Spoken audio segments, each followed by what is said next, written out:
fighting for this title. And he's got to go to Middlesbrough and get something. And I'll tell you, honestly, I will love it if we beat them.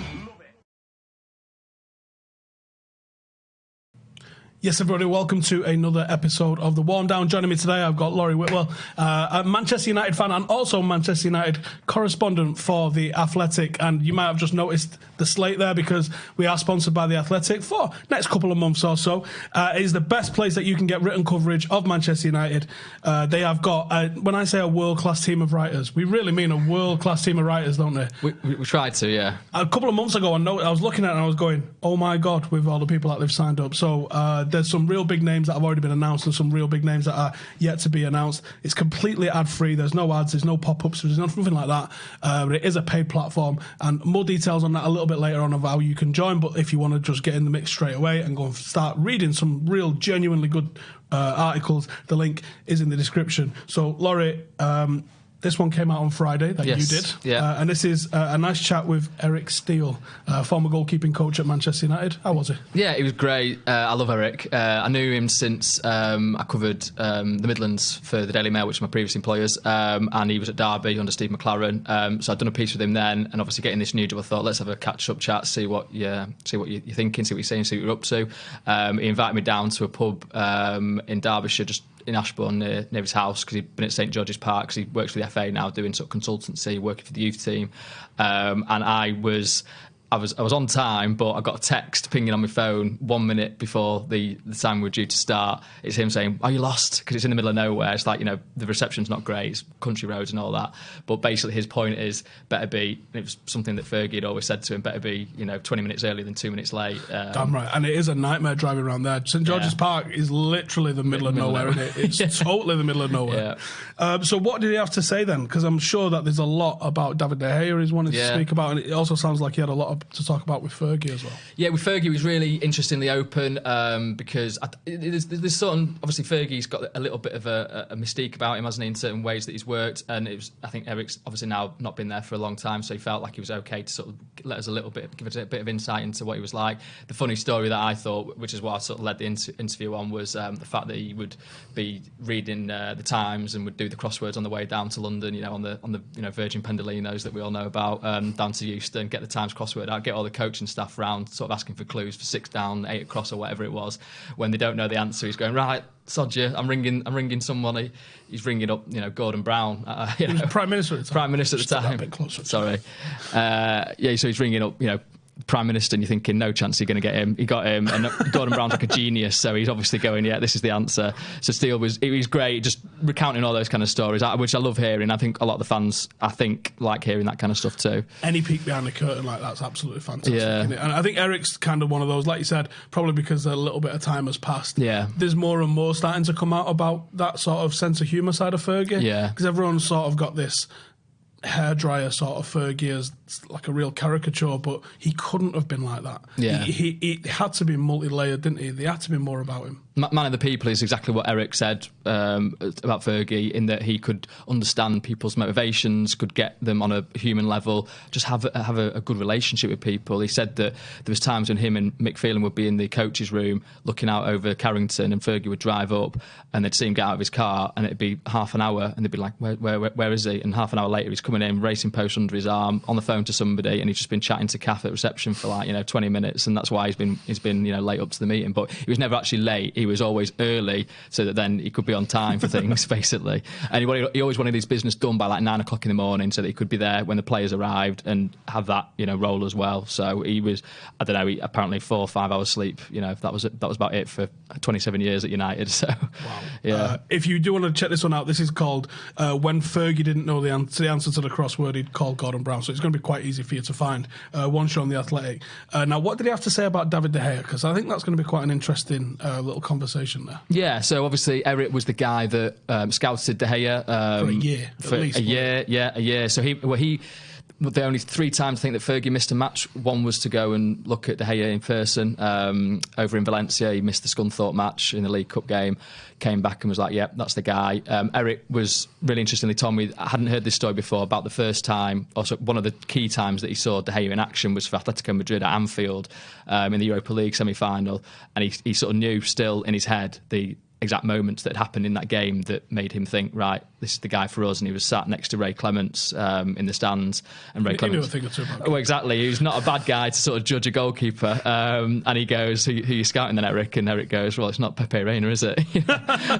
What do you think of the lad? And he goes, yeah, technically a few things to work on, but to have that, what he'd done in the game was at corners, he'd come out, punched hard, he'd not been overawed by Carragher stepping on him or anything like that, and that mentality was what Steele sort of identified as the key ingredient for being a Man United player. He also scouted Sergio Romero at the time, who was playing under Van Gaal for Alkmaar, I think, and he did like the look of him. So it's funny that he's then at United as well. But I think De Gea had the edge for the fact that he was the age that he was and the kind of command that he already had at that age.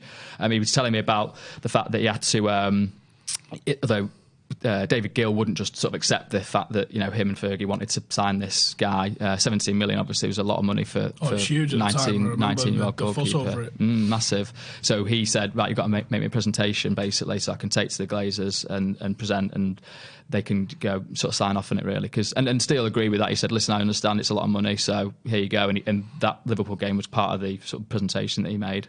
But yeah, he was also interested on De Gea, now he obviously appreciates that he had a little bit of dip of form at the end of last season, like I think a lot of the players did.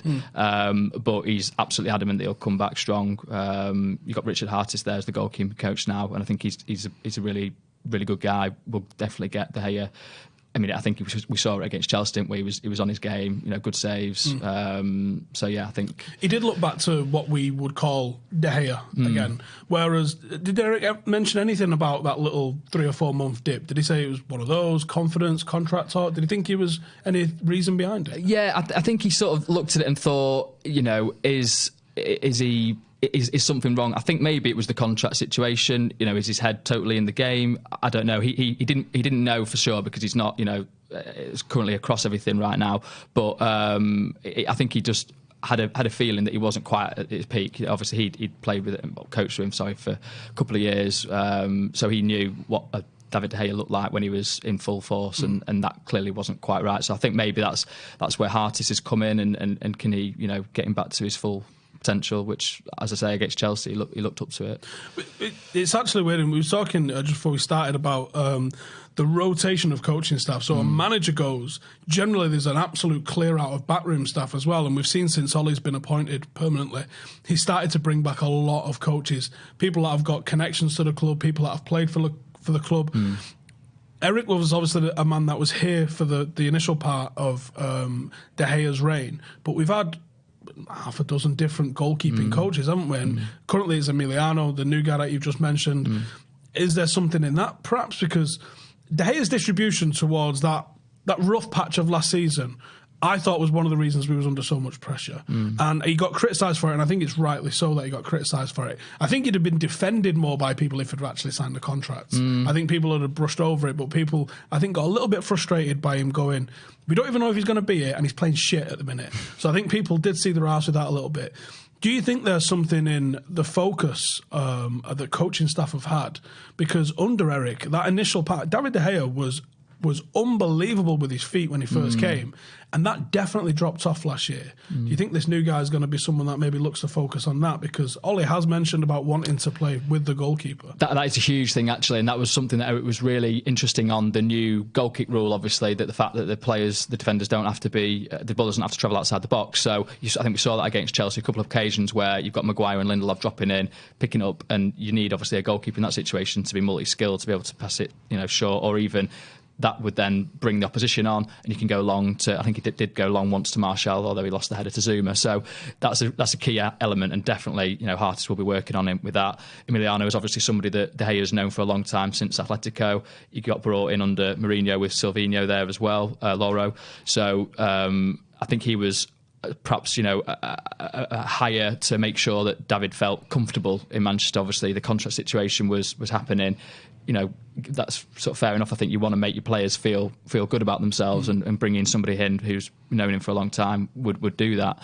In terms of the other coaches, I know that Eric was talking to me about the kind of kick that David has when he sort of lobs it up and gives it a sort of, I don't know, can't really do it in front of a table, and obviously I've not got the athletic ability to do it anyway. And he cuts across it, it's kind of one of them low skimmers, which I think was something that appealed to him. I don't know, listen, Eric didn't go into it at all, and I don't think he would do. There's a respect, I think, amongst other goalkeeping coaches, but clearly there was some issues with Franz Herk under Van Gaal when he got dropped for Victor Valdez, and then I think Silvino Loro is a good guy that they've that has worked with David on certain aspects. I know that Eric Steele gets on well with Richard Hartis, so I think maybe there's a link there. So he can perhaps, I don't think he would do this because obviously he's not a United employee anymore, but if there was ever a cause for Richard to say to Eric, what was he like when you were coaching him, and is there anything I can work on with him, that is an avenue obviously available. I think Solskjaer's made it quite clear. I'm trying to think if he said this on air or not, so I'm not going to get him in the shit. Oh, fuck it. I think he said it on air. We had Quinton Fortune down for a podcast. Obviously, he's now just been employed by the 23s, and we'll touch on them in a second, actually, because they look sensational this season. So big love to Quinton for what's going on with that. But he said under Mourinho, he never felt welcome at Carrington. And this is a guy that's won a Premier League for Manchester United. He should just be able to just rock up every day if he wants and just hang out. I was at Carrington earlier in the summer. Dwight York just turned up, and I loved that. It looked like he just stepped off the golf course. He was literally wearing golf gear. The only thing he didn't have on was a glove, but he looked like he just stepped off the golf course. He had a cap on. He looked like he'd literally playing golf, and he just turned up and just standing around for having a watch and everything that was going on. And I loved that. And I think Eric Steele would be one of the guys that Solskjaer, knowing the history that he's got with David de Gea, regardless of who the goalkeeping coach is now, I think he's created that big family atmosphere where you're welcome and this guy's welcome, and just come down, have a brew and come and chat to the players. Anything that keeps that family happy, I think is a thing that Ollie wants to encourage me. I think you're right. Obviously there's a time and a place for people coming down. I guess if it's open house, it would be a bit difficult if everyone's sort of steaming in at the same time, but equally he's definitely opened up Carrington more than I guess Jose was comfortable with, probably because Ollie is that's the culture that he grew up in, but he was a part of under Ferguson, and he saw that was successful. So why wouldn't you have that kind of policy, meeting of minds, what do you think here, what do you think there? Just get that, tap into that experience and that know-how. And obviously, as you say, there's going to be times when, results do turn, and we'll see what the reaction is in those situations, but let's at least start on the premise of having happy, as you say, family kind of atmosphere around the place. Rio Ferdinand mentioned as well, the likes of Brian Robson used to just drop in and training, and he said he'd give everyone a 10% boost in training, and he'd be like, used to be the England captain, he's got doubles here at United, and he goes, even though they're not part of the coaching staff, they're club ambassadors, they're club legends. Brian Robson had just come over and he'd have a 2-minute little chat with Carrick. And you don't know the impact that little word has.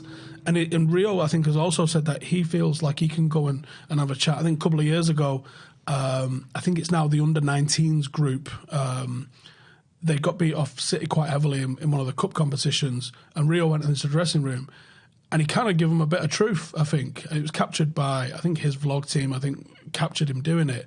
And I actually spoke to a couple of the players after that, and he was like, he was fucking bang on.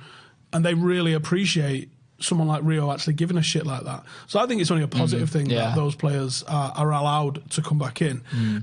We did say we was going to touch on the 23s. I know you've been checking out a little bit of the 23s this year. They look fucking sensational, don't they? I've really liked them. I've seen 2 matches. I didn't go to the West Brom game, which I watched it, and again, obviously that was a 5-0 trouncing, which you're kind of thinking, are some of these even knocking potentially later on in the season on the first team door? Well, considering how thin we are in the first team, I would assume so. It's a big point actually, that, because Ollie was asked about it at his Friday press conference, and in terms of the strength in depth, and something that Eric actually touched on when he was saying in his era. Obviously, you had 6 players that were internationals that weren't making the squad, and Ollie did say it was difficult leaving out some of the players. But clearly, if he's then going to have to scratch beneath the surface, he's got, good players that could step in. Okay, we don't want to burden them with too much pressure, but equally give them the opportunity. And that's what Ollie has said. I don't want to bring somebody in so that then stunts the development of a player that actually has been brought up in the United way, has been around the club for however many years, and give them that carrot to potentially go into the first team. So I saw them at Rotherham in the EFL trophy, Checkatrade trophy. Leasing.com trophy, I believe it's called this week. I'll tell you what was interesting on that one. The away support was great. United fans always are, but a couple thousand maybe. It was a decent number, and at the end of that game, they'd won, and the songs were going off, and the players took a long time sort of getting off that pitch. They went over and sort of said hello. I guess there were family members in there as well, but also I think they were just wanting to make sure that they took it all in, because clearly it's new. Yeah, I kind of had forgotten that these players, that would be actually something special for them, even if it's Rotherham and it's it's like I say, this trophy that really United aren't that fussed about actually winning. It's a developmental thing, but for them it seemed like a key moment, and that touched me, to be fair. And then in terms of the actual players that they've got, we were speaking before, weren't we? Brandon Williams looks really good, left back. Ethan Laird, right back, sort of strong, athletic. They seem to have know-how as well. That's what's impressed me. The passes that they're picking or the moves that they're making seem smart. James Garner, obviously, he's got an absolute ping on him. He always seems to do a shot from long range every game. Garner's got this, it feels like a real high level of football intelligence. Yeah. Like his decision making, and he's got that Carrick knack of just being in the right place at the right time to block a passing lane. So he's not going to make 50 tackles a game, but he's going to prevent the opposition doing stuff just by the positions that he takes up. The 3 games I've seen this year so far from the 23s, they have gone, it seems to have been, both fullbacks in the midfield have just been several levels above. I think the defence still needs a little bit of work. I'm not sure I enjoyed seeing O'Connor played at centre-half. He's a fullback for me. I think Deschamps has got real potential as a centre-half, but I think he's not quite on the same level as like Axel was at this age, and I think there's a little bit of growth needed a little bit in there. But the fullbacks and that midfield, even against Rotherham, it was Angel that was in there. And what I really liked about Angel is Angel can have the tendency to do that Pogba thing where he wants 25 touches instead of 2. But against Rotherham, it was in and out of his feet quickly. He was going into the channels for the likes of Chong to run on. And I thought that was real intelligent from Angel. And obviously he gets fouled a lot because he's like 4'6" or something, and there's nothing to him. I really thought that was what was impressing me about the team, is how strong they was in midfield. And then when they went back into the league fixture the same week, Galbraith came in and he didn't skip a beat.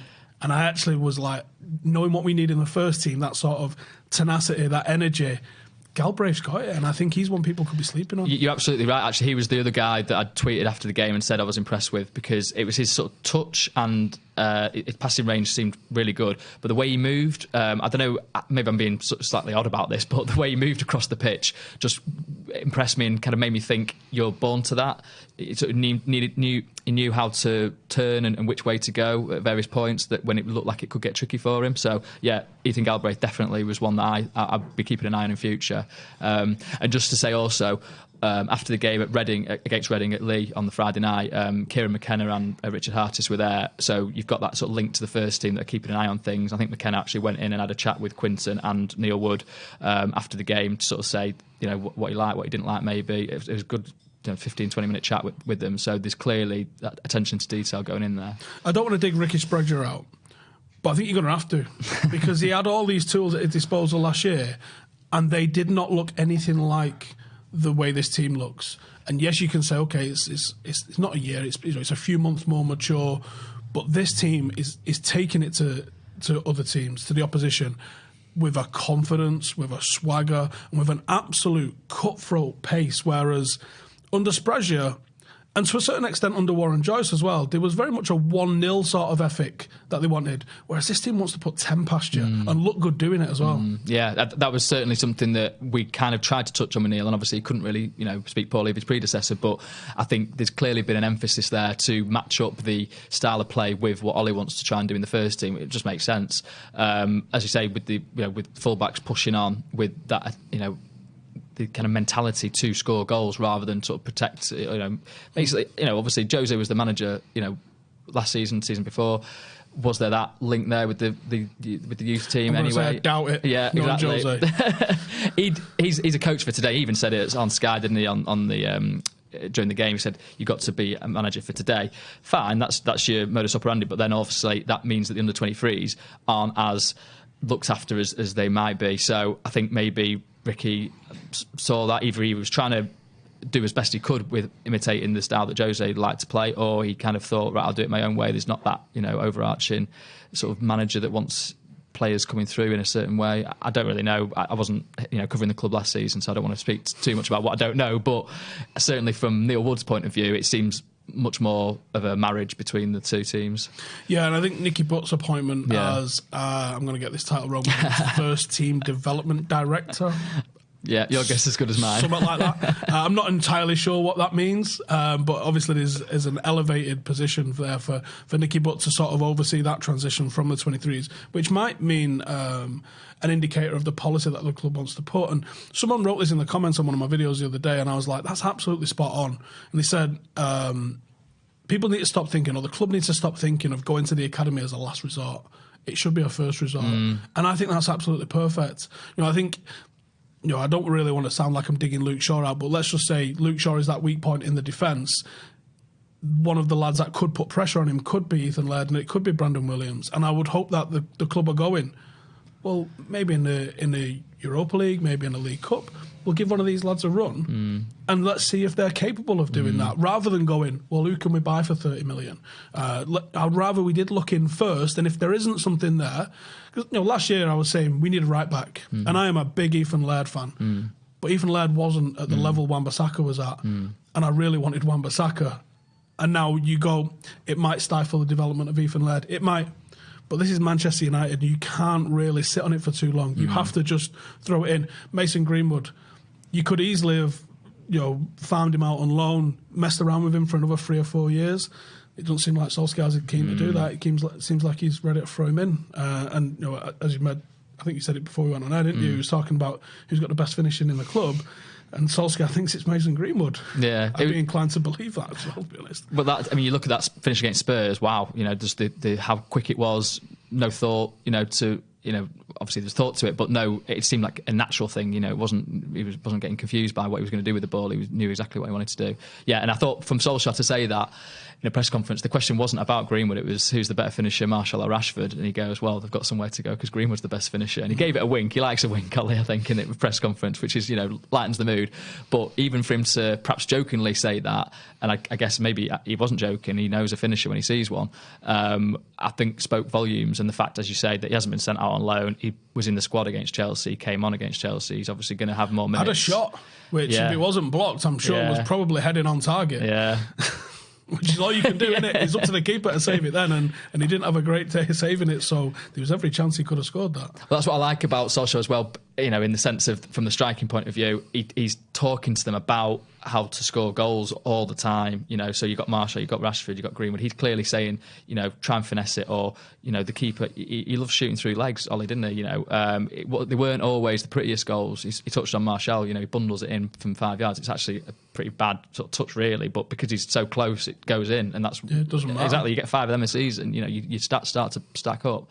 I spoke to Will Keane, actually, for another piece on The Athletic, and he obviously was coached by Ollie in the reserves when he was reserve manager, and he said that 2 things. The finishing was a key thing that he would talk to him about, how to finesse it, or where to put it exactly, and then also when you're on the bench. Obviously, we know about Solskjaer's ability on the bench. There's a good occasion when he might have scored 4 off the bench at Nottingham Forest. And he basically said that apart from just watching the match, as a guy paying attention to it, he actually had a technique where he would sort of look in the distance and look close, look in the distance, look close, and just keep his eyes alert, so that when he was on the pitch, obviously that's like a natural kind of action to do, just keep your eyes buzzing around. So those are kind of little techniques that I think will hopefully really benefit the strikers at United now. Yeah, I'm looking forward to seeing what impact he has on the likes of Rashford and Greenwood. Rashford's finishing has needed work. I think he shoots from from distance far too much. I wanted to see him taking it into the box. Something came out, I think it was in the Times on Saturday or Sunday, saying that he's going through the same sort of training Ronaldo went through prior to becoming that absolute god. And I do know a little thing about that, but I'll keep that strum for now. I'll tell you afterwards. But like, I think if Marcus can even just get to the same sort of success rate that Martial's got, like 3.9 shots per goal, is a sensational strike rate. If he can get anywhere in that range, he's more like 8.4 shots per goal. So if he can start getting it down into the 4s and the 5s or even the 3s, you've got a deadly finisher on your hands. And I like the combo of both of these two at the moment. They do look like they're starting to create a little bit of a partnership. What worries me is the news also broke this week that Inter Milan are very, very, very close to signing Alexis Sanchez. And I actually had a bit of a hope that Sanchez could come in and make a real impact this year, either as a false 9 in that number 10 role or either side as an inside forward. I think if he goes, you are literally looking at Marcus, Tony Martial and Mason Greenwood as your 3 options. One injury and you're relying on a 17-year-old to be starting games. As good as he is, that's not a great position to be in, is it? No, totally agree. I think the Sanchez thing just seems like it's got to a point, though, where Solskjaer sort of forgot about him in one press conference ahead of the Chelsea game. I think a lot of fans had forgot about him as well, to be honest. So you kind of think, could he actually then reincorporate him? He was bigging him up in the last one and saying, yeah, he's part of the squad, he's still part of my plans. But I think clearly something has broken there. And you do speak to people, and Sanchez was a bit of a loner at Arsenal. And listen, there's nothing wrong with being a loner necessarily, but it needs to be in tune with the rest of the team. And when you play well. That obviously that wasn't happening, and I think Solskjaer has kind of gone, right, well, listen, if we can, he's not necessarily going to be, in my team squad. I'd rather actually not have him kind of kicking up a stink, really. If he's not in the squad, let's send him out, and hopefully he can flourish somewhere else. But I totally agree with you. You scratch beneath the surface of the strikers, and you wonder. Dan James got mentioned as an alternative, in that role as the only other one. But again, you look at that and think he's had 1 year at Swansea. He scored obviously coming off the bench, but could you rely on him to actually do that on a regular basis? I don't think you could. I don't want to dig the guy out, but I think that he's fine as an option off the bench to stretch a defence because the pace he's got. Yeah. But if people are talking about Rashford's poor finishing, I don't know if I call it poor. I'd say poor stats for finishing. Dan James is going to have people pulling their hair out, and then you scratch beyond that. You're looking at Jesse's played down the middle when he was out on loan as a youngster. Could he come in and do a job? I think in that first game, was it Cardiff in the first game where he takes it around the goalkeeper and scores? Yeah. He can actually play that role, but I still think he needs a partner in there. And I think one injury. We're looking at Tony Martial isn't the most bulletproof of centre forwards. This is the guy that's had injuries every single season. I think is our first choice number 9. Okay, he gets injured. Now what? Because if you haven't got Sanchez on the left, okay, we put Marcus down in the middle. Who's going to play on the left? And now you go, shit. Like, you're going to start looking at Chong. I've got question marks over Chong. I've got question marks over a couple of these coming through. I think it's going to get very meaty very quickly if we get an injury. I agree with you. I suppose 2 things. You kind of hope you don't get injuries. I know it's you can't just hope. I know we spoke with. I used to cover Midlands, as I was saying to you before. We spoke with Nuno in the summer, and he had a squad of 18 players pretty much last season, and they managed to sort of get through the season. And that's what he wants, though, because he wants that competitive edge where everybody in the squad around the first team has that potential for playing. Prior to Europa, though. And honestly, he's this was with Europa in mind. He's a madman. He's a madman. He's a madman. But it seemed they've bought Cutrone now from AC Milan as well, and they've bought another centre back, but they haven't really. They bought a right winger as well, didn't they? They got 20 players, I think. They bought 3 in the summer, I think. But yeah, your knowledge is better than mine. Then I've forgotten Wolves now that I'm doing United. Let me find it. Go on. Exactly who it was. And so I suppose Ollie's thinking, I want to have a squad where everybody is in contention to play all the time, and he has to give opportunities to the likes of Rashford and Martial in a consistent run for each of them in those positions to get the best out of them, I guess. There you go. Pedro Neto from Lazio, Dendoncker and Cutrone. Oh, Dendoncker on a permanent, right, okay. I missed that Lazio game. I've got to confess. But I suppose the point with the injuries is that if you can you definitely have a player just there just in case you get an injury? I don't think it's in case of injuries though. In my head, I'm thinking, okay, you've got Alexis Sanchez.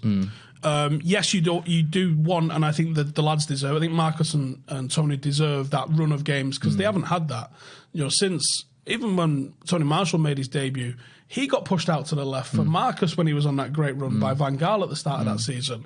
Then Jose comes. Zlatan's now the main man. You two are playing second fiddle. Then Lukaku comes in. Then Sanchez comes in. They've both been shunted out and had to make do. So I agree that, and I would suggest that both of them have done enough to earn a shot at being a regular starter. And we will find out by the end of the season whether they actually are deserving of that. And I think both of them are. But you've got so many games. It's probably going to be 55, 60 games that need to be played this year.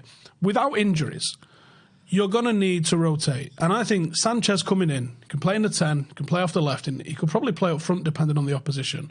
That allows you to take Marcus out, because Marcus played a lot of football. He played a lot of football injured last season. It allows you to give Tony a rest if he needs a rest, because, like I said, both of these players haven't actually had that season where they're relied upon for 55 games. So you don't know how their body's going to react to playing 55 games as the main man for Manchester United. So even just having someone like Sanchez, if he comes in every third game as a starter for one of them, the other two are still getting 40, 45 games. Yeah. I don't think it's a massive issue for having one extra guy. There's a lot of talk of like Llorente can be picked up on a free. I think I'm told that's a no, but is it? Yeah. All right. Okay. So we'll scrap that one straight off the bat. But that would have been a good option for me, because not only is it a good option because it's just another body that can go and get flung in there, but it's a different sort of style. Yeah. They're not identical, but Greenwood, Marcus, and Tony have got a similar sort of vibe and style about them. Neither of them, or all three of them, can't hold it up. All three of them aren't exactly great in the air at heading it. So if you come up against a team that nullifies your plan A, what are we going to do for a plan B? And, plan B for Fellaini, he's gone. He was gone with a quickness. I think we're going to struggle.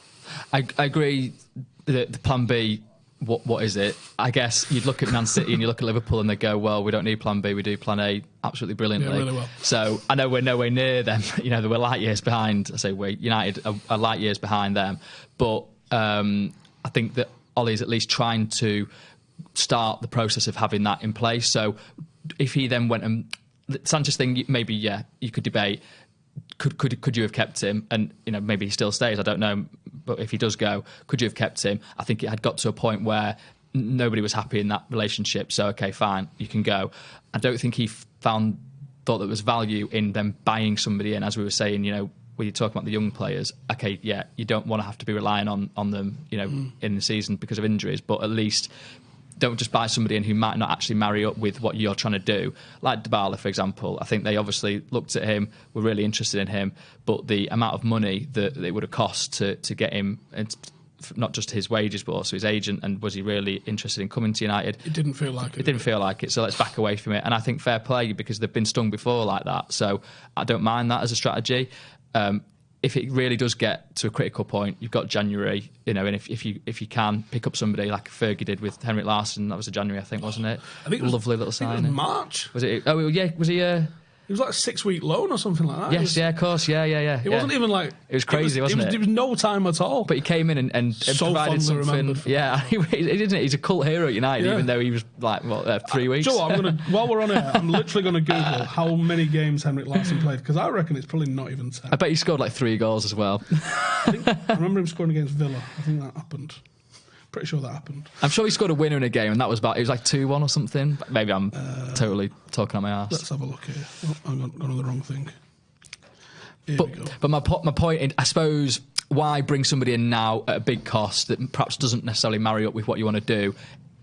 If it's then, clearly Solskjaer loves Greenwood. I totally think you can't rest everything on his shoulders. But could he be that guy that, as you're saying about the Sanchez thing? 13 games, 3 goals. 3 goals. Get in. Yeah, absolutely non-existent loan.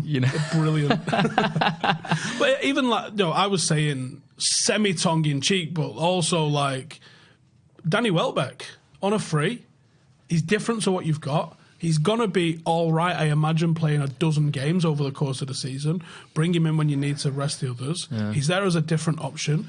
And he also, think back to that Real Madrid game at Old Trafford, or even Real Madrid away, led the line, I think 19 years of age, led the line at the Bernabeu for United. This is a guy that can play a very specific role for you. He understands the United way. He's not the greatest footballer in the world, but I think on a free, you can't really grumble. I don't think he'd have been on crazy wages. That was the only thing I was thinking. The wages, would they have... Because obviously free, so he's in a strong position personally, at least, albeit with his injury history, to sort of say, actually, you know, this is what I command. You know, Andy Carroll? Andy Carroll, no, surely not. Come on. Well, if... You never know what you're going to get with Andy Carroll, because if you only need him a dozen games, he might be able to do that. That's the thing. I think if Ollie's trying to create a culture of sort of improvement around the place, I don't think... You know, without being too harsh, Andy Carroll, I don't think he... Are you calling Andy Carroll a pisshead? They are your words.